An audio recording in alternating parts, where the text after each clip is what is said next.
Again, my videos are pure entertainment, so I'll show what I'm doing. Okay, this is where I left off last week.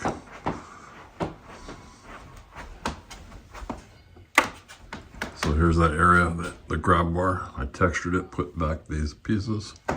Those grab bars from the last video, but I found some more caulking to put in my caulking holder.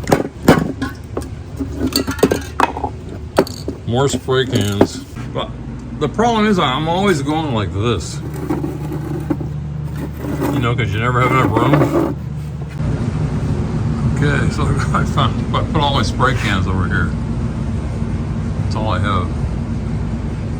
Nice and bright in here now. Light that came out of my freezer. The freezer light stopped working. And I don't know if it's the lights or the voltage, but the problem is I can't get the probes in there. They're so small. So I think I can hook this up to my power supply and just turn it on barely. Again, because I talk about all kinds of weird stuff in my videos. So this thing was a complete disaster. But it did come with USB plugs. But the problem is I had USB stuff all over the place. What I'm getting at is I bought this mic. It's a DJI 1 mic. And it wasn't charging. The manual has no instructions that you can read. They're all pictures, but it doesn't. I noticed that I had this button off right here. But since I got some free drawers, all this stuff was up here, just all over the place. So anyway, getting back to this engine stand finally. It's been like 2 weeks. So when I bought this engine, I had an alternator. I took it off because I wanted to see the back. I forgot. There's no brand on this, and there's nothing. But I don't know if you can see that. Battery, field, ground, and starter.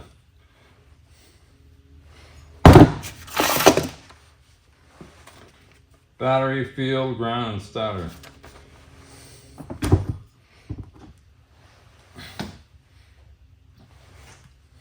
Anyway, so we're gonna go try out my cabinet, see if I can find stuff finally. Until I get more organized better than this.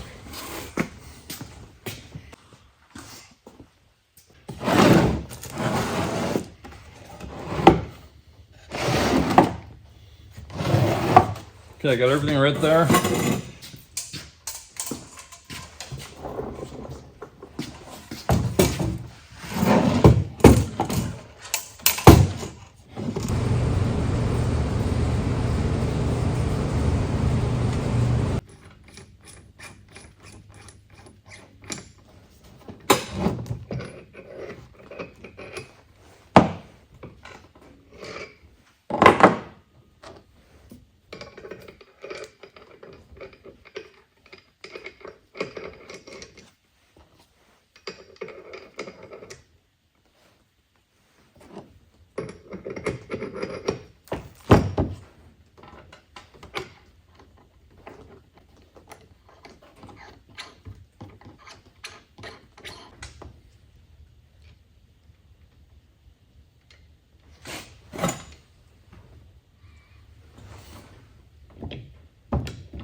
I don't really need a heavy green wire. I'm gonna see if I got some green wire.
freezer lights in my Kenwood refrigerator stopped working.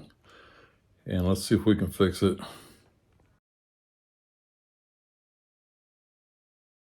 So I'm back at the house the next day. I'm checking these lights, trying to diagnose what's wrong with my freezer. So using that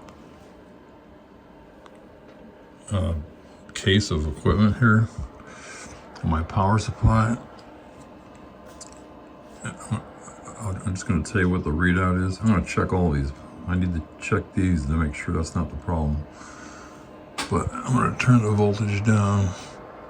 So I'm just going to read it out. 1.4, 1.3. So it goes on at 2.5 volts.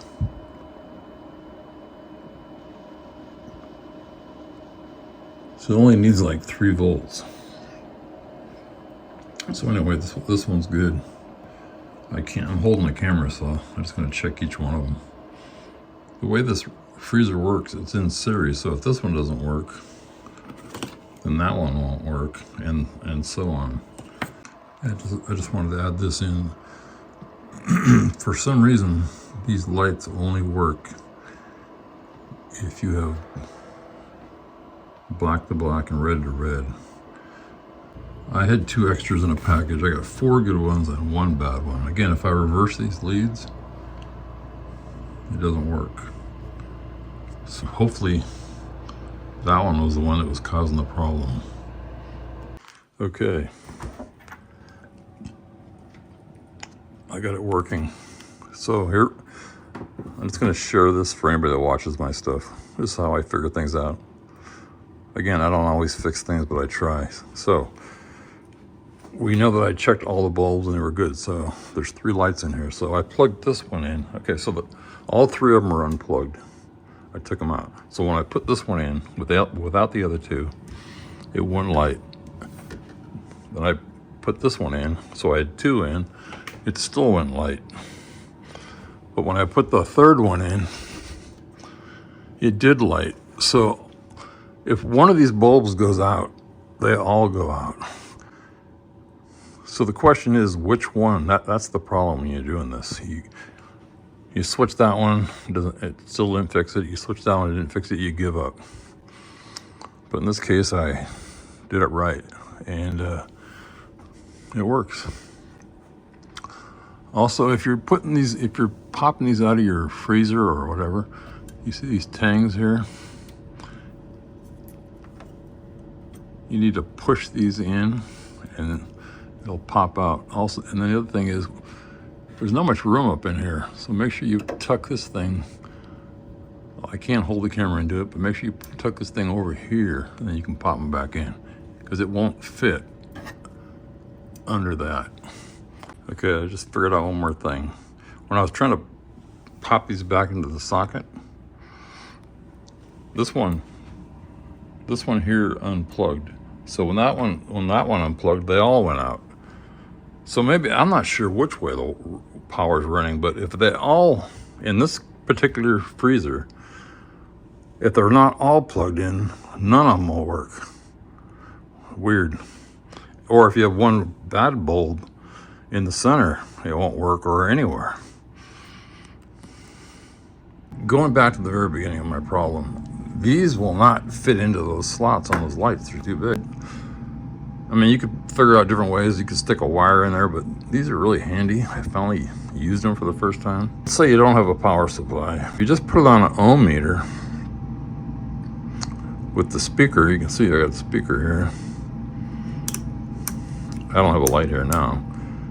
There's enough power from the battery of this meter to light the light really dim. Anyway, solved. Yeah, just to end this, again, I want to get back to the engine stand.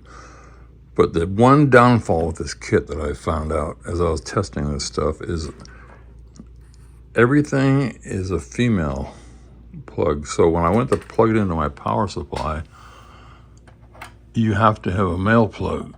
So luckily up here I did have one.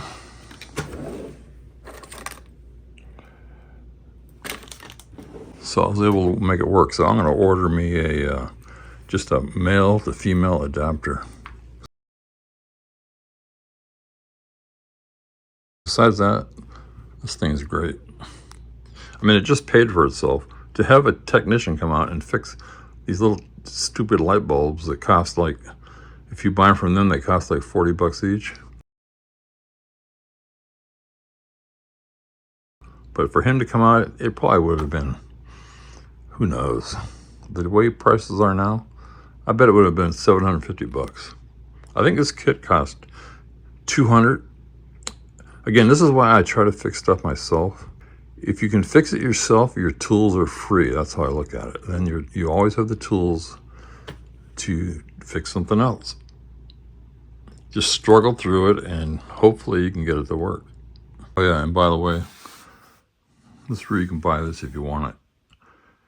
Again, if you can get everything in one spot, you're a lot better off. I mean, it costs more, but man, this thing just paid for itself. Anyway, www.aeswave.com. Yeah, I just found another bag of stuff. Let's see what's in here. I think this is when I fixed a Ford truck, EOD. I got stuff everywhere.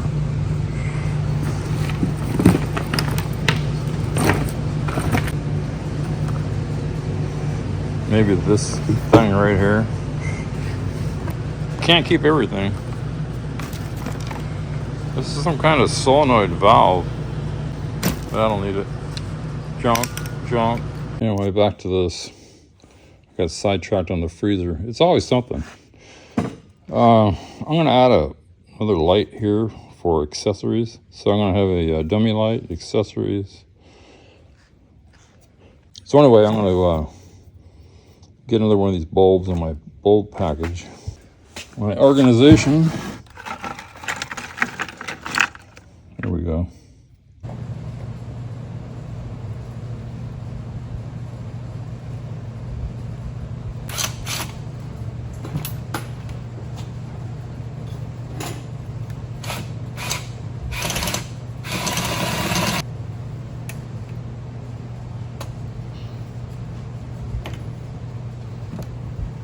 So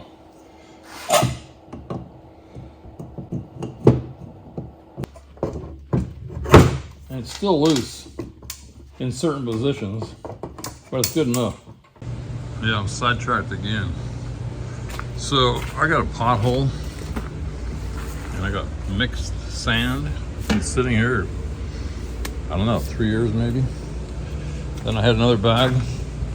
This sand turned into rock. Well, not rock, but that's hard to believe.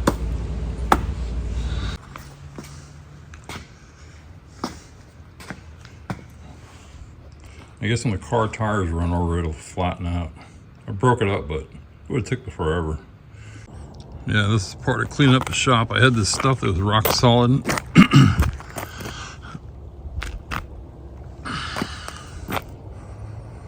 So I used it up.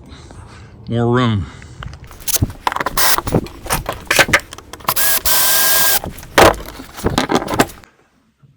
Yeah, getting back to the engine stand. I brought all this stuff up into my house because I don't want to heat the whole shop.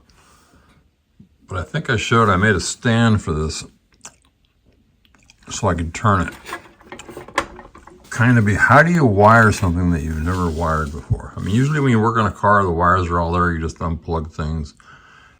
Okay, I drew this up, going through all the different schematics I had, trying to figure it out. And the problem I have is that I'm not a mechanic. That's the main thing. I'm not an electrician.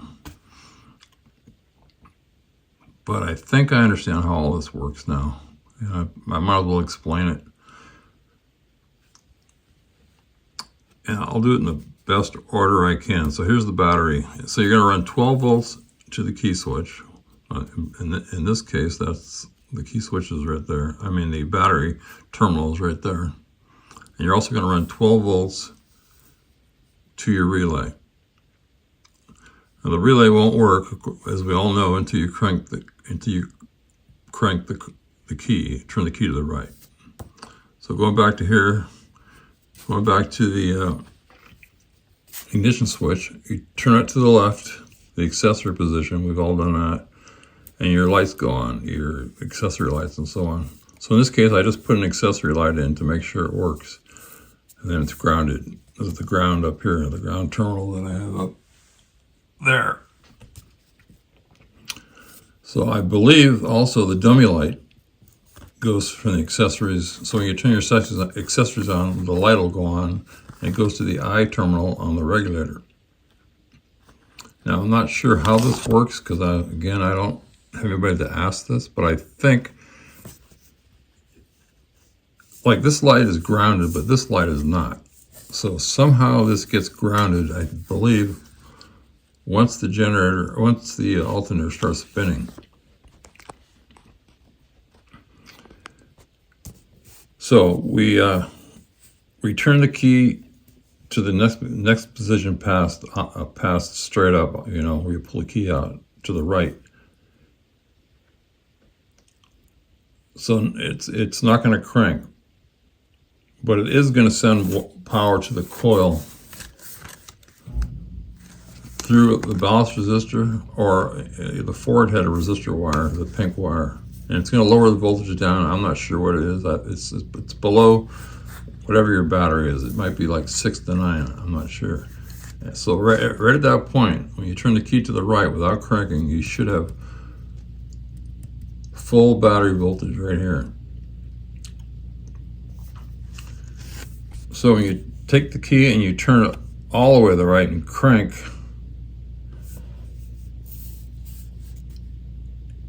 this S terminal is gonna send out, it's gonna magnetize this, and it's gonna let power go through and crank the engine. At the same time, this terminal right here, the I terminal, which we'll call that ignition, is gonna get hot. It's gonna get a full battery, 12 volts, whatever you have. It's gonna bypass the ballast resistor. So you're going to have, while you're cranking, you're going to have full battery voltage. Once you let the key off the crank, it's going to drop back down and go. It won't go through here anymore because that won't be hot. It'll be whatever the voltage is from the resistor wire or the ballast resistor. That's what will keep the car running. And of course it goes to the distributor, and then when it grounds to the spark plug. As for the alternator, the way I understand, I'm not sure how this works, but you gotta, from the relay where the battery runs, you're gonna run straight to the alternator, to the battery terminal. That's gonna give it a full battery voltage. That's also the charge wire that's going to come back down. That's a heavy duty 10 gauge. Now the S terminal is going to go to the S on the regulator, and the F terminal is going to go to the F on the regulator. I believe one of these is a sensing wire, which I'm not quite sure how it works. But it must work through here. So that I don't know. I'll have to hook this up and see what, when I turn the key on, see if one of these wires gets 12 volts. But the way I understand how the way an alternator works, you need 12 volts on both sides of it, and there's two moving parts.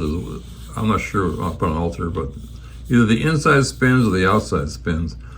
But once it gets going to a certain RPM, you don't need the sensing wire anymore. And also, the dummy light will go off. That's the way I understand how this works.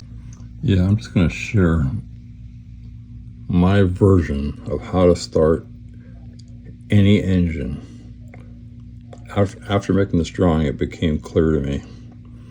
So you need 2 wires to start an engine. So you don't.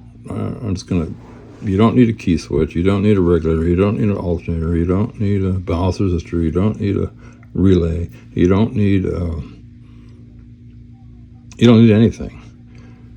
You just need 2 wires. So the first thing you're going to do is you're going to take power to the plus side of the coil. That'll make the spark hot. You always hear you need fuel and spark. That'll make the spark hot.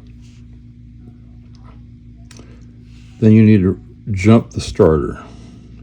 In my car, there's a relay on the fender, but you bypass that. You can see we're just going to bypass it. We're going to go right to the starter. We're going to jump the starter. Once the car gets running, disconnect the starter. You're just going to hold it on there until it starts. So your car's running now, but how do you turn it off? All you do is disconnect the coil. Now, we all know you're going to need fuel, and there's a million videos on the fuel supply. And I'll be getting to that on my engine stand one of these days. But that's it. That's all you need. Now, what might confuse you, it probably won't, but I'm just going to say this. In my drawing, I showed that you're only going to get 6 to 9 volts to the coil when the car is running. So on the newer cars, that's not a problem. Newer than 64. I don't know what year they changed, but I'm getting sidetracked again. But some of the coils have a built-in higher resistance or lower resistance. Not sure. But the only problem with running the power directly to the coil is you're bypassing the ballast resistor and you're giving the coil a full 12 volts. Then the reason they want less volts is because it'll burn your points out faster, because you're getting too much voltage. But for all practical purposes, that's how you can check an engine. Okay, now I got a TV in one of the other rooms that doesn't work. We never use it, but I decided I want to get it working. So it's another, like the refrigerator. I got to figure this damn thing out. Okay, I'm sidetracked again. I want to explain this problem. So this TV, this is a room we never use, okay? This is just like an extra room for a company or something. But anyway, that TV used to be up there. So when you turn the TV on with the remote, it says no source. So I'm figuring out what the heck is going on. So I try, I go through all the different sources thinking it could be on the wrong HD1 or HD2. Well, this is an old TV. It only has one HD outlet. So I take it down, and the first thing I'm wondering is, what is this mess up here? Okay, we got the cable coming in from the pole. This is internet and cable. It goes to the splitter. It splits. One box goes to this router. And this other cable, I have no idea what this is. It was just sitting loose. So, now what do I do? The TV is not working, the source isn't working. So the router sends a wireless signal to your, I don't know what you call it, your receiver. So I'm thinking, okay, the receiver must be bad. It's not sending a source. And I'm just telling you what I went through to try to figure this out. So I go, I know, I'll take that box to another room back behind these walls, and I'll see if that box works on that TV. Well, now I've learned that these boxes, somehow they send a signal through the cable. This will only work on one particular TV. But I didn't know that at the time. So I took this box back down to Xfinity, and they give me a new box. They're real busy, they don't know anything, they just give me the new box. They don't have time to explain anything to me. So I bring it back. It doesn't, You see the light on top. So I bring it back, plug it into this TV. It still says no source, no picture. I mean, it's got the blue screen, but so then I go, I know I got an old TV that I had in the closet that I saved for an emergency, or I just didn't want to throw it out. I got this at Fry's, by the way. Anybody from the California, anyway, they used to have Fry's stores everywhere. But anyway, that's another subject. So I I forgot where I am in this line of trouble, but I plugged it into this TV. It doesn't work. So now I'm wondering what's going on. So I take this TV over to the other room, and this TV does work. So now now I know this TV works. I didn't take that TV to the other room, but it's too damn heavy. So I get this TV to work, but I give up for the day. The next day, they must have sent a signal during the night. Now I hook it back up and try it again. Now this TV is working. So I just stopped there. Okay, I got a picture on this TV. So now I plug the HDMI cable into this TV. It still doesn't work. So that leads me to believe that the HDMI source inlet into the TV is bad. So then I dug through my pile of stuff, and somewhere here I have a HDMI to VGA. So there's a VGA outlet on the back of this. I plug it in, it still doesn't work. So I'm thinking all the inputs on the back of this TV are no good. But I'm still not sure. So I got a technician coming out tomorrow that knows everything about this stuff. And the two questions are going to be, can you get this TV to work? Because we know that the box works. And what is this cable? What is this? Everybody young probably knows all this stuff, but I don't. Because when we grew up, at my age, we didn't have cable TV. We didn't have internet. We didn't have wireless. We didn't have cell phones. So to us, it's a little bit more difficult. So that's it. That's where I am right now. Oh, and the other problem I learned,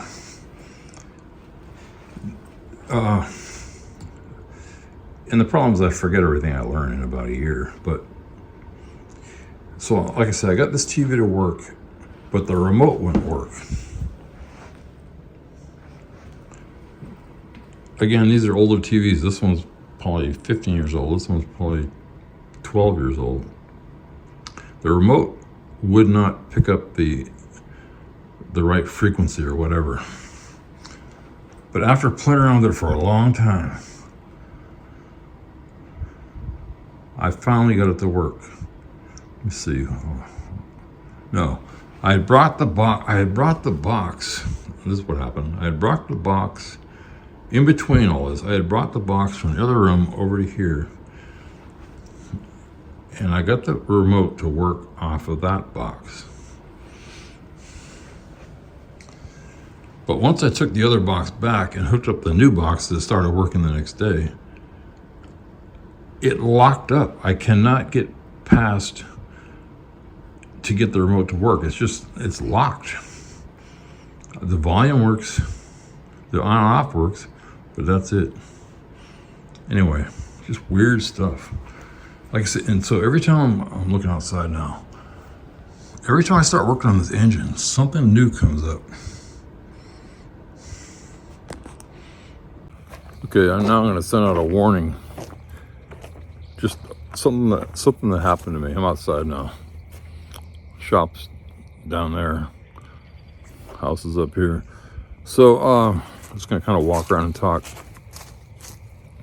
So in the middle of all this, I'm trying to get some tech support because I'm an old guy. I don't know how to do all this technology stuff. So I get this guy named Raynon or something, an Indian or Pakistan name. I'm not prejudiced. But so I'm trying to explain what the problem is. He goes, you know how the typical answers they give you. Don't worry, I'm an expert. I'll get this thing working. And I'm desperate because I want to get back to the damn engine. So anyway, he says, well, the box that I was showing you, the wireless box down on the fireplace mantle, he goes, your box is no good. And I already know it is. It is good. No, at this point I wasn't sure. This was in between. So he goes, I'll send you a new box. I go, I just got a new box. I go, send a signal to me. Send a signal to this box to prove to me that this box is bad. Don't worry, I know what I'm doing. The typical shit. So he says, we sent a signal, the box is no good. I'm thinking, great. I went all the way down there, I got a new box, it's not working. I don't need these glasses. Let's see. So he goes, we're gonna send you out a new box. And I'm thinking, well, okay, it's free. So he sends me this text. He goes, I'm going to send you a text. You need to click yes to approve. This is definitely Xfinity. This is an Xfinity cable. I'm looking out in the trees over here. This is definitely Xfinity. It's not a scam. I mean, it's definitely Xfinity technician of some type. Really, probably a salesman. So I get this text. And he says, just click yes and we'll send you a new box. So we don't trust anybody nowadays. I mean, I don't. So I start reading through this text. What he sent me is a revision to my contract that he's going to up the price. No changes, no nothing. So of course, luckily I read it, or else I would have been signing a contract increase for nothing. For no additional anything. It just pisses me off what's going on nowadays. You cannot trust anybody on the helplines or anything. When I was a kid, when you called, well, first of all, we didn't deal with India, China. And when I was a kid, when I was 20, when you picked up the phone, we didn't have cell phones, we didn't have wireless. There was always somebody there to answer, always. No bullshit, it would help you. Those days are gone. I feel sorry for everybody that didn't grow up in the times I grew up. It was a whole different world. This gay stuff was illegal. They'd throw these people in jail. There was no trans people. There was no... the government wasn't as corrupt. It's a whole different world. It must be really tough for young people to think this is the way the world is. It wasn't this way. 30 years ago, no, let's see, I was 20, and in 1975 in 1975 I was 20, so that's 50 years ago. 50 years ago, the world was not like this. This is not normal. Trust me, this is not normal. So anyway, that's my warning. Watch out. Everybody's trying to screw everybody. Not everybody, but anytime they switch you to overseas, which usually happens at night, because, well, you know the problem. Watch out. I'm just going to add one more thing into this video. If you're like me and you have, so I'm holding an Apple phone in my hand. That's what I'm right now, and I'm on a PC. So what you need to do so I guess what I'm trying to say is, how do you transfer pictures out of your phone into your PC? So make sure you have a cord plugged into your charging on your phone, and then these these newer type mini USBs or whatever into the phone, into the computer. Blah.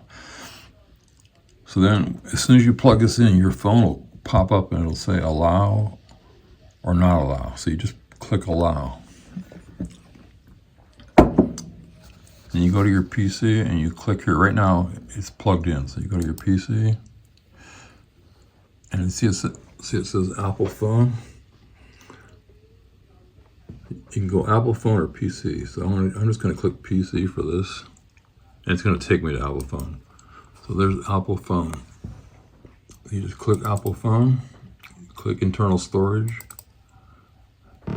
Then it's got this weird thing here that is confusing.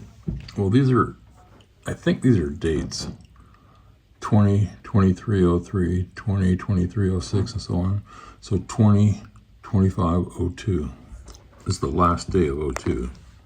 So I'm going to click this. These are the latest, earlier this month. It won't go down to a day. That's confusing. Click this.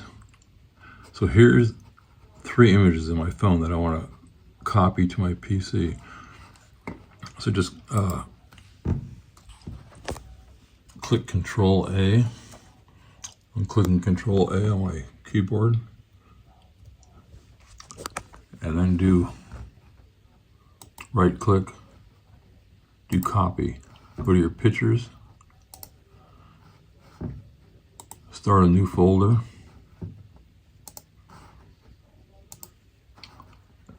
and I'm just going to leave it at that because I only have one hand. Now I'm going to click new folder. I'm going to right click, paste. So now all the pictures or videos are going into the computer. So you do not unplug your phone until they're in. So they're populating up on top. There's only 3.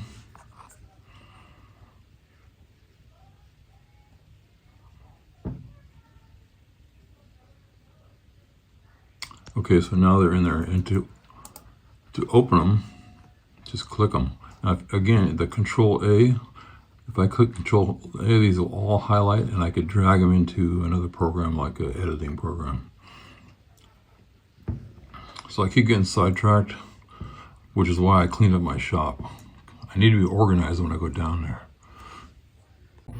Yeah, I'm back. I'm in my office. I'm gonna end this video here. The reason I have these short, weird videos is just things come up. It's kind of like my life. And then trying to keep track of all these videos in your computer or in a program is just a pain in the ass. So I'm going to end this, and then I can delete all that stuff, and I just start fresh on the next one.